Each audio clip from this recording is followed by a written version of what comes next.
viens ici, donc je m'appelle Marie-Pierre Jumel, j'habite effectivement à Lille, mais je représente une association qui s'appelle l'Association d'une rive à l'autre, Psychotrauma, informer et agir, que j'ai cofondée avec une de mes collègues. Avec une de mes collègues.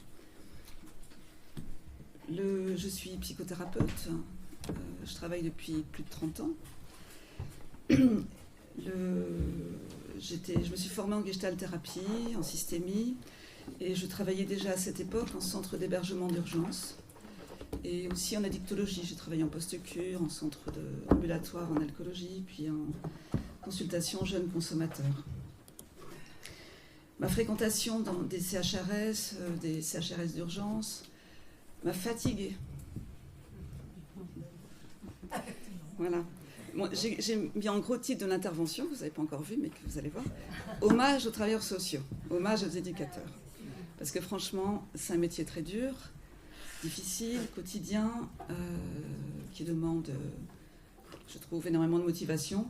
Et j'accompagne en supervision un certain nombre d'équipes d'éduc et je sais combien c'est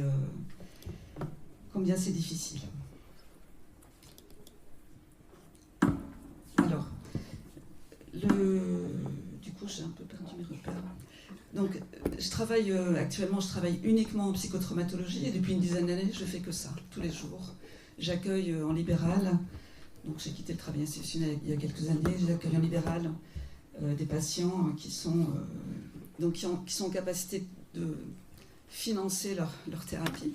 Donc c'est un peu pour ça que j'ai développé cette association, pour essayer de fournir au plus grand nombre l'accès alors, à la fois au travail de ressources en psychotraumatologie, qui est la première phase de traitement, la première phase dans le travail en psychotraumatologie, et qui, de mon point de vue, ne peut pas être réservé uniquement aux psys. Hein, je pense que ça, c'est vraiment un travail. Je vais après m'appuyer là-dessus. Ça, c'est vraiment un travail qui est accessible aux éducateurs, qui est accessible à tout le monde, qui est accessible à nous, parents. Hein, c'est un petit peu ce qu'évoquait Mathieu, mais je vais vous le proposer d'une façon un peu micro, c'est-à-dire vraiment de le regarder dans comment on peut installer des ressources, comment on peut renforcer ce besoin de sécurité ou l'installer. Hein.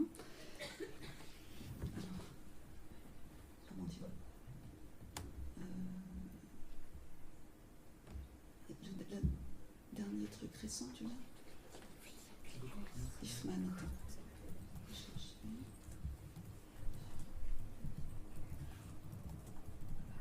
Il y est ?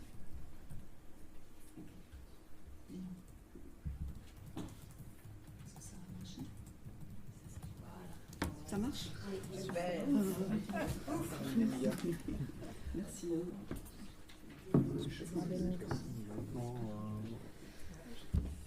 C'est comme sur votre Mac, parce que c'est un Mac. Oh non, ça c'est des légendes, parce qu'il va très bien. Est-ce qu'on peut le voir ?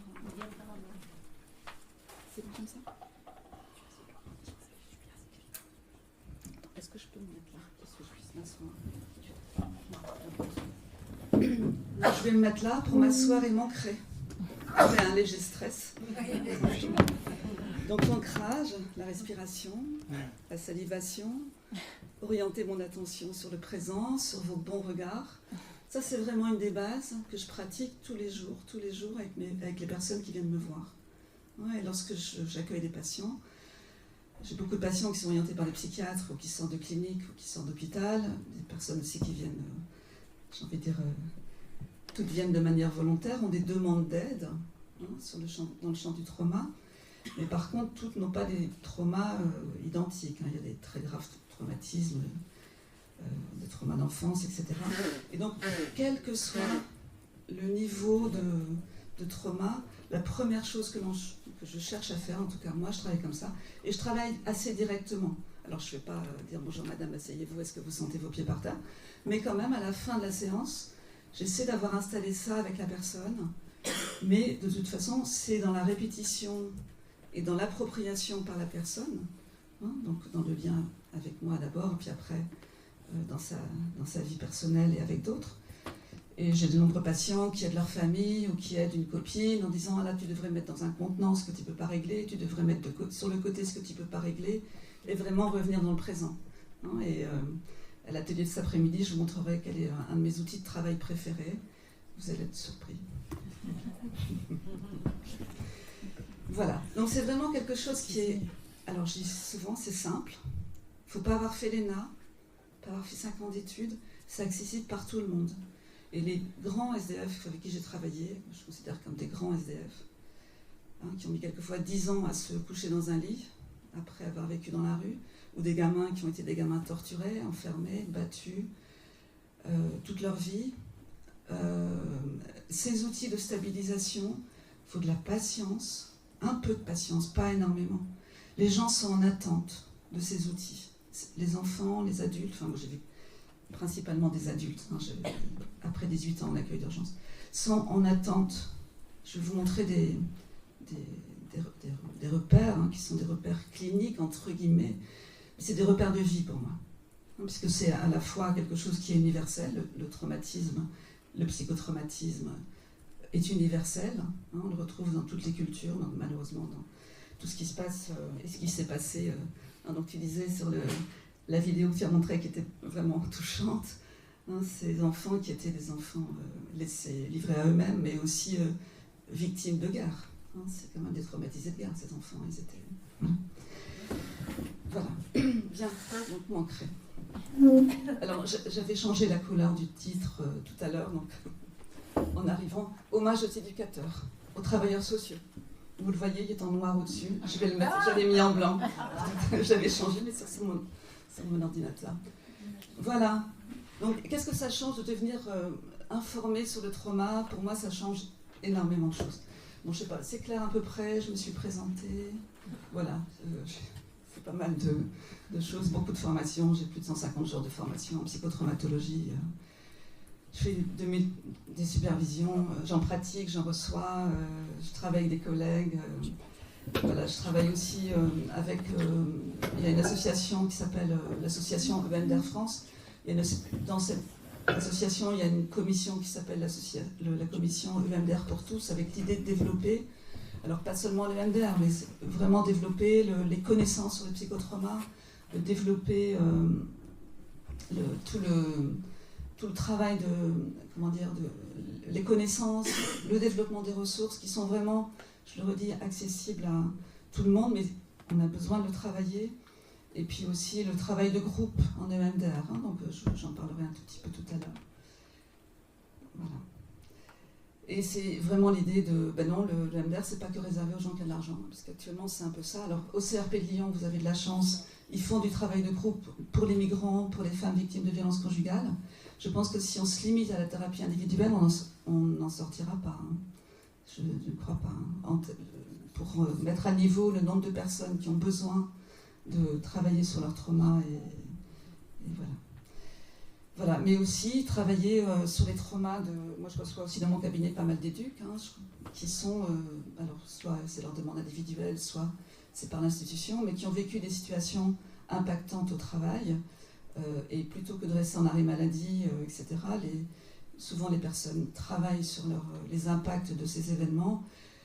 Ça évite le cumul. Pour moi, c'est ça qui me semble grave dans ce qui se passe pour les travailleurs sociaux, c'est le cumul d'événements traumatiques. Une crise d'épilepsie, un passage à l'acte violent d'un côté, une crise d'épilepsie de l'autre, les pompiers, être malmené quelquefois pour une hospitalisation sous contrainte, enfin voilà, de multiples événements qui surajoutent et qui font qu'à un moment donné, c'est dur de rester travailleur social en bonne santé. C'est clair? C'est un peu mélangé. Voilà. Bien, donc effectivement, la question c'est de ne pas... tout n'est pas traumatisme, c'est évident. On a passé son bac, c'est une épreuve. On va à un entretien d'embauche, c'est une épreuve quelquefois, il y a du stress, mais ça n'est pas un traumatisme. Mais par contre,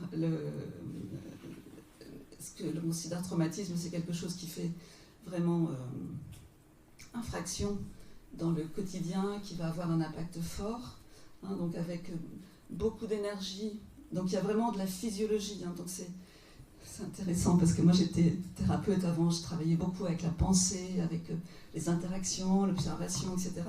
Et puis lorsque je me suis formée sur le trauma, je suis revenue à quelque chose de beaucoup plus physiologique, en m'appuyant beaucoup plus sur le corps. Hein, d'abord, ça ne veut pas dire qu'on passe par autre chose, hein, mais voilà. Et donc lorsque l'on vit quelque chose de très impactant, eh bien notre cerveau, notre corps on va digérer l'événement. Hein. Alors si on ne dort pas du tout, si dès qu'on ferme les yeux, on a des images qui viennent, comme des flashbacks, qu'on ne dort plus, effectivement, c'est, de mon point de vue, intéressant de traiter les choses assez rapidement, c'est-à-dire dans les jours, heures qui suivent l'événement très impactant. C'est un traitement sur les événements récents. Mais normalement, le cerveau va, dans le mois qui suit le moment, entre guillemets, digérer les événements. Plus ou moins bien, mais il va les digérer. Donc on peut vivre un choc effroyable et ne pas souffrir de troubles du stress post-traumatique. On va parler d'événements traumatogènes, ceux qui ont un potentiel traumatique, hein, comme par exemple un incendie, une agression, un accident, enfin voilà, tout ça a des potentiels traumatiques importants, mais c'est un événement traumatogène, on ne sera pas forcément traumatisé. Hein, donc on parle de psychotrauma pour les conséquences psychiques du coup. Trauma simple, des événements avec un début et une fin précise. Trauma complexe, plutôt des événements qui vont avoir lieu plutôt dans l'enfance, mais pas que. Les situations de violence conjugale peuvent amener du trauma complexe. Mais ce sont des situations qui durent dans le temps avec une notion d'enfermement et de soumission. Quand j'interviens comme ça, j'ai beaucoup l'habitude de rendre hommage à Judith Herman, qui est la première psychiatre aux États-Unis, 1992, hein, qui a mis en évidence cette notion de... Je vais vous montrer un petit peu cette notion de trauma complexe, c'est-à-dire que c'est elle la première qui a observé que les enfants, en tout cas la première à ma connaissance et dans ce que j'ai pu lire et de ce que les collègues travaillent aussi,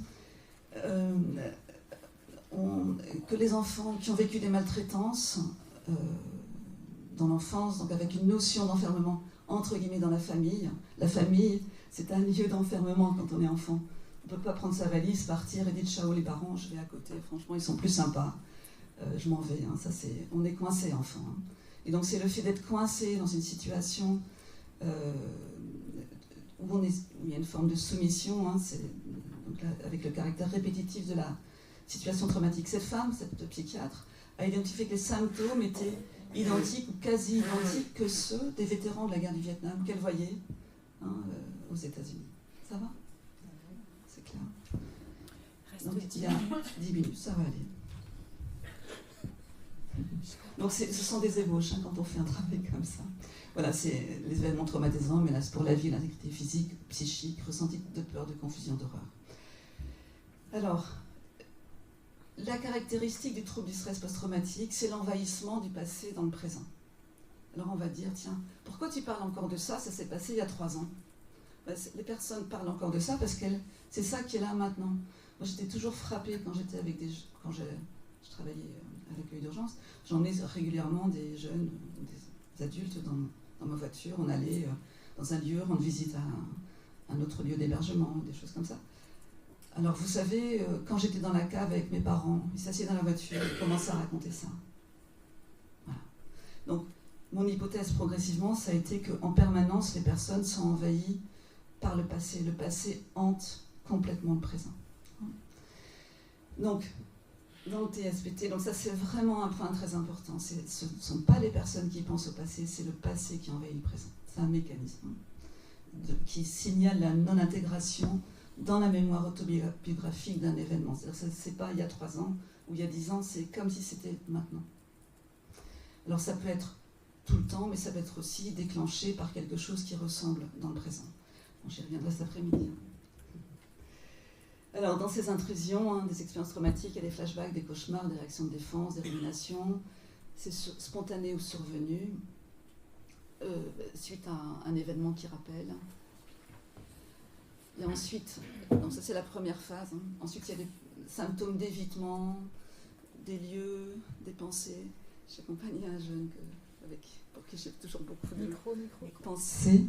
J'ai accompagné un jeune pour qui j'ai toujours beaucoup de pensées. Moi, j'ai travaillé beaucoup à Lens, hein, c'est une ville pauvre aussi. Hein. La pauvreté est un facteur vraiment de traumatisation complexe. Hein, voilà. Et sa mère habitait sur une des rues entre le centre-ville et le foyer où on travaillait. Et en fait, il faisait 1 kilomètre de détour pour ne jamais passer devant chez sa mère. Hein, mais sa mère, il était très heureux qu'elle l'ait invité à son anniversaire. Et le jour où il est allé, ils étaient tous ensemble avec ses frères. Et sa mère était assise à rigoler quand il l'a vu sourire en arrivant.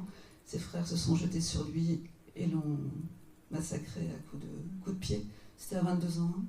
Et ce jeune disait, alors, vous savez, Marie-Pierre, en fait, c'est quand on me regarde. Alors je me dis, oui, c'est... Alors, dans ma tête, je me dis, oui, c'est la honte, c'est quand on l'a regardé à l'école, parce qu'il a réussi à avoir son bac. Hein, dans des conditions, il était en foyer et tout. Et donc, je me disais ça, c'est quand on me regarde. Il l'a dit, je sais pas, 10 fois. Hein, jusqu'au moment où j'ai compris que c'était aussi mon regard qui déclenchait la honte. Et que tout regard déclenchait la honte. Il l'a répété, hein, pour que je l'entende. Bon, j'ai appris beaucoup hein, avec les gens, et comme Mathieu, on apprend tous les jours. Hein, et ça nous force à... Bon, on sait des tas de choses, mais comment on le met en place, hein, penser et faire, vraiment, c'est psychotrauma, informer et agir. Hein. Voilà. Donc c'est vraiment la question des déclencheurs et cette question des évitements, voilà, qui peut se passer lorsqu'il y a des symptômes de stress post-traumatique, beaucoup de fatigue physique et psychique. Les gens sont fatigués, ils ont le corps lourd. Hein. Là aussi, je pourrais vous donner beaucoup d'exemples. Et quelquefois, il y a beaucoup d'activation neurophysiologique. Enfin, il y a toujours de l'activation neurophysiologique, hein, mais il y a de l'hypervigilance en permanence, des réactions de sursaut, de l'anxiété, une agitation. Souvent, il y a aussi, soit le corps est mou, soit le corps est très tendu en permanence. Mais il peut être mou en haut, mou en bas, tendu en haut. Il peut être mou en bas, tendu en haut, enfin bref. Bien sûr que c'est beaucoup plus complexe que ça, mais en même temps, il y a des bases qui sont communes. Hein, c'est ça qui est intéressant, de mon point de vue. Voilà. Donc l'hyperactivation, l'hypoactivation, de la fatigue, et aussi beaucoup de douleurs somatiques. Voilà. Donc ça, c'est le docteur Emmanuel Contamin, qui est de Lyon, hein, qui a réalisé ces souvenirs, qui a réalisé ces diapos. Pardon, du coup, je suis un peu stressée. Alors, quand on est sur des réseaux de mémoire traumatique, hein, donc quelqu'un qui est toujours sur des pensées négatives, sur des choses, des pensées négatives sur soi, sur les autres, sur le monde. Comment tu vas en ce moment? Ben, ça va pas trop bien parce que je pense à ceci, je pense à cela. Qu'est-ce que tu as fait de bon ce matin pour arriver? Oh ben, j'ai pris le bus, il était à l'heure, voilà. Donc, travailler à la fois sur repérer ce qui s'est bien passé dans l'immédiat, le café qu'on a pris ensemble, votre bon accueil. Bon, j'ai pas eu de traumatisme ce matin. Repérer le bon du présent, hein, pour ensuite en faire quelque chose. Ça, je reviendrai tout à l'heure. Voilà. Quand on est sur des réseaux de mémoire traumatique, on a en général des pensées négatives sur soi, sur les autres, sur le monde, des comportements mal contrôlés, un malaise dans le corps, des émotions difficiles, des images pénibles et des réactions physiologiques de stress. Hein. Et ça, c'est un de mes outils préférés dans le travail avec les personnes accompagnées. Je vais vous montrer. Vous voyez, vous connaissez, hein, c'est la théorie polyvalente. Okay.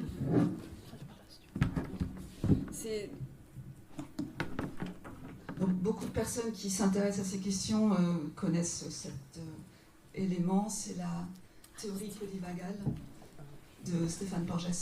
Donc c'est vraiment ce qu'on appelle une zone d'activation physiologique. Hein.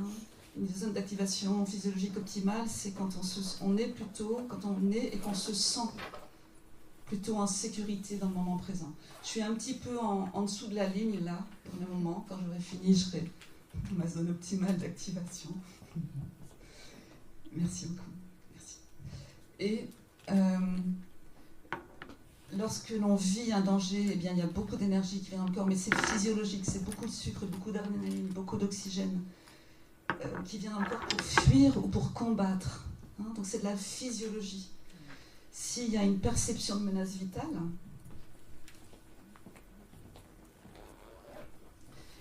eh bien, il y aura ce qu'on appelle une déconnexion péritraumatique avec des fabrications d'endorphines internes et un figement qui va se traduire par de la sous-activation. Mais c'est une réaction de survie, ça permet de rester en vie, pas faire de crise cardiaque, pas faire de crise d'épilepsie. Mais sauf que l'énergie qui aurait dû servir à fuir ou à combattre, elle est bloquée là. Quand on fait du travail en EMDR, donc, enfin, et d'autres thérapies du côté du trauma, il n'y a pas que le EMDR, loin de là. On travaille à débloquer ça. On travaille à faire en sorte que la personne puisse retrouver une capacité d'agir. Pourquoi je vous parle de ça avec mon outil préféré? Alors, je peux vous dire, j'ai vu des centaines de personnes en lieu d'hébergement, en addicto, etc. Et quand notamment au foyer, je faisais énormément ça. Je prenais, quand j'avais pas de beau cahier avant, je prenais je faisais ça. Je dis, voilà, tu vois, des fois, on est comme ça, on est vraiment comme si on fuyait, on avait envie de fuir, et quelquefois, on peut rester comme ça un certain temps, on est toujours dans énervé, etc. Et puis après, à un moment donné, c'est comme si on était sans force, on n'arrive plus à se lever, on est lourd, etc. Et les gens disaient, des personnes de 18 ans à 70 ans, j'ai ça. C'est ça que j'ai. Marie-Pierre, je ne sais pas si c'est... Je m'en vais. Je sais pas si tout le monde connaît... Est-ce que c'est possible d'expliquer ce que c'est que cette courbe-là que tu viens de dessiner? Alors, parce que je sais pas théorie si polyvagale, mais c'est parce que... Donc, si vous voulez, je l'explicite un peu en le faisant. Je ne sais pas si c'est... Oui. Donc, si vous voulez... Alors, c'est une illustration, hein, bien sûr, on n'est pas... Mais quelquefois, illustrer des choses permet de mieux comprendre. Et ça permet aussi de se... Enfin, quand je vous disais... Et c'est ça que j'aime beaucoup dans cette approche qui est à la fois très complexe, bien sûr. Hein, on fait des ébauches quand on fait ce travail avec vous là. Mais à la fois, il y a des choses basiques. Et dans ces choses basiques, c'est simple à comprendre. On a tous vécu ça un jour dans notre vie. On a eu peur, on a freiné fort. Enfin voilà. Vous avez vécu ça. On a une poussée d'adrénaline, comme on dit. Hein, mais il y a aussi beaucoup d'énergie qui nous pousse à agir, avant même que quelquefois on ait vu le danger, on a agi. Hein, donc ces réactions, c'est vraiment face au danger. Cette hyperactivation, elle est face au danger. Mais s'il y a une perception de menace vitale, eh bien il y aura une déconnexion péritraumatique avec des fabrications d'endorphines internes, produites par le cerveau, des anesthésiants, de la kétamine, des morphiniques, des cannabinoïdes. C'est interne. Et ça va nous protéger, ça va nous bloquer, figer. Le patient peut raconter, j'ai été retrouvée un matin, je tenais un grillage. Les pompiers m'ont retrouvée, j'étais comme ça, madame. Et c'est là que le trauma arrive, n'est-ce pas? C'est là que donc c'est là le figement qui protège la vie, mais et ça c'est le signe du trauma, en tout cas à ma connaissance. Ça, c'est le figement, c'est dans le rapport à l'événement. C'est pas à l'événement lui-même. Le trauma, c'est dans le rapport à l'événement. C'est quand il y a figement. C'est pas juste l'événement. En 3 minutes, désolée. Non. Qu'est-ce qu'on peut faire en tant que travailleur social quand on est confronté à des personnes qui ont vécu des traumas comme cela? Alors, on peut déjà... ça, c'est pas très difficile à apprendre. On peut vous intéresser à ça et c'est pas très difficile à apprendre. Il y a beaucoup de collègues sur Lyon qui peuvent vraiment travailler, qui peuvent vous aider là-dessus. Alors, c'est vrai qu'on peut, si vous voulez, dans le trauma complexe, il y a le développement de beaucoup de troubles, hein, des troubles addictifs, des troubles anxieux, etc. Aussi, pour comprendre, c'est que quand quelque chose ressemble dans le quotidien, ce qui se déclenche, c'est pas uniquement une réaction par rapport au présent et au quotidien, c'est tout qui vient. Quand il y a un regard noir, par exemple, mon regard par rapport à ce jeune, pour lui, c'est tout qui vient. Donc ça rappelle tout, donc ça bloque tout. Hein, donc la première chose à faire, c'est vraiment de chercher... Je peux quand même dire ça? 2 minutes. C'est très important, parce que ça, pour moi, ce ne sont pas des émotions, ce sont ce qu'on appelle des parties émotionnelles qui sont en lien avec la survie. Hein, donc des parties de contrôle qui peuvent se manifester sous forme de combat, ou de fuite, même chose que dans le trauma simple, mais là on parle du trauma complexe. Et lorsqu'il y a du trauma complexe, il va y avoir beaucoup de vulnérabilité, avec beaucoup de peur, beaucoup de soumission, beaucoup de honte et beaucoup d'agrippement. Alors, stabilisation et développement des ressources pour tous. Le travail de stabilisation et de régulation émotionnelle, ça demande du temps, de la répétition, mais c'est simple. C'est-à-dire que pour devenir Mbappé, il a joué au foot, ce jeune adulte. La question, c'est souvent il y a du dénigrement ou au contraire de dire c'est pour les psys. Donc de mon point de vue, il y a vraiment une voie médiane qui est ni pour les psys. Moi, on m'a dit au début, je partageais mes ressources en équipe, après mes premières formations. C'est du niveau BAFA.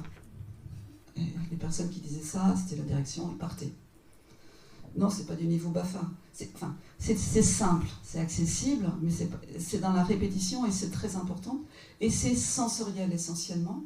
C'est aussi relationnel. J'ai passé quelques diapos où j'évoquais le fait que le trauma ne se résout surtout pas s'il y a de l'isolement, s'il n'y a personne qui est là en termes de ressources. C'est pas parce qu'il y a quelqu'un qui est là qu'il y aura résolution du trauma, mais s'il n'y a personne, c'est beaucoup plus sûr qu'il y a installation de trauma. Ça va ? Et si vous pouvez pleurer, trembler, vous laisser trembler juste après un événement difficile, faites-le. Voilà, donc des ressources à apprendre pour apprendre à s'orienter dans le présent, des appuis sur le corps, l'installation de figures ressources. Ce jeune dont je vous parlais là, en fait, ce qui l'aidait le plus, c'est quand on travaillait ensemble, c'était dans ces figures ressources, il y avait eu dans un château dans lequel il avait été placé quand il avait 7 ans, un éduc qui était toujours bienveillant avec lui et qui, quand il revenait de l'école, disait toujours « c'est bien ce que tu as fait ». Il s'appelait Rémi, j'espère qu'il est toujours vivant. « C'est bien ce que tu as fait, Rémi ». Il disait toujours que c'était bien ce que j'avais fait. Donc on l'a installé en figure ressource. Donc c'est imaginaire, ça veut dire que la personne est en capacité de rester dans ses pieds, mais aussi d'avoir quelqu'un, d'imaginer quelqu'un à côté de lui. Si vous imaginez quelqu'un qui vous veut du bien, ou j'ai souvent mon superviseur, un de mes superviseurs à côté de moi quand je fais des interventions, ça va aller, Annie, elle va être... C'est sympa. Voilà, ça calme. Si vous pensez à quelqu'un qui est à côté de vous, qui est bienveillant, ça calme, ça apaise. Donc ce jeune a pu installer l'éducateur qui était là dans son château, là, à 7 ans. Et puis aussi, on a beaucoup travaillé sur... Il avait fait un stage de formation de serveur. Et donc on travaillait sur les moments où il avait réussi à prendre une commande. Et donc l'image de sa réussite, la confiance qu'il avait, donc tout ça, on installe des ressources. C'est assez simple. Moi je pense que si les éducs s'entraînent un peu, entre eux, et avec vous, de l'IFMAN, eh bien ça va vraiment le faire. Et puis il va falloir vraiment conclure. J'ai fini. Parce que c'est voilà. Ok. Peut-être juste pour dire, Rémi, à la fin du travail, avant, dans toutes les bagarres, dès qu'on le regardait mal, il cognait, il insultait les éducs, il se faisait virer, il passait du temps à la rue, il revenait là. À la fin du travail, il regarde, à chaque fois qu'il y avait quelqu'un, un de ses copains qui se faisait engueuler par un éduc, l'injustice dans les lieux d'hébergement, eh bien, il restait assis, il surveillait, mais il n'intervenait plus. Il se faisait plus virer. Voilà. Merci.